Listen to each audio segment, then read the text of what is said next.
حضرت ابو ہریرہ رضی اللہ عنہ سے روایت ہے کہ نبی کریم صلی اللہ علیہ وسلم نے فرمایا، آپس میں حسد نہ کرو، دھوکہ دے کر قیمتیں نہ بڑھاؤ، ایک دوسرے سے بغض نہ رکھو، ایک دوسرے سے منہ نہ موڑو، اور تم میں سے کوئی کسی کے سودے پر سودا نہ کرے۔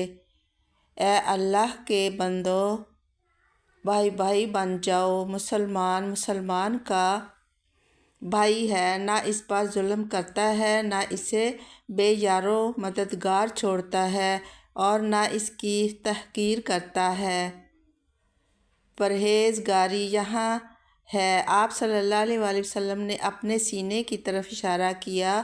3 بار آدمی کے لیے یہی برائی کافی ہے کہ وہ اپنے مسلمان بھائی کو حقیر سمجھے۔ ہر مسلمان کا خون، مال اور عزت دوسرے مسلمان پر حرام ہے۔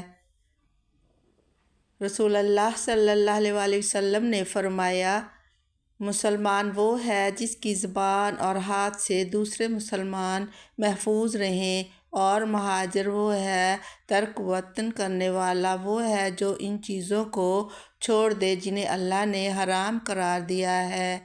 یہ احادیث اسلامی بھائی چارے، حسد سے بچنے اور زبان ہاتھ سے دوسرے کو نقصان نہ پہنچانے کی تعلیم دیتی ہے۔